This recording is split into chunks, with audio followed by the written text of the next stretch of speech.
Hello folks, in this video I will show you how to change Roblox background on PC. So in order to do it, head over to the Google Chrome web store.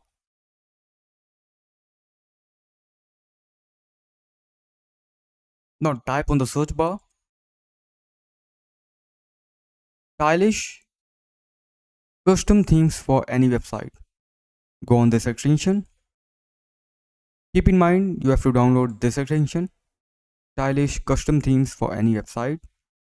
Now add to Chrome, click on add extension. The extension is downloaded and you have to select the theme by going over here on Roblox. Select the theme you want. For example, I want this.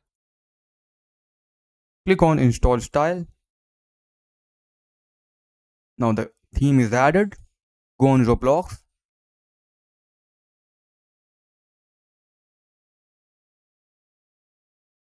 Click on this puzzle icon and pin this extension.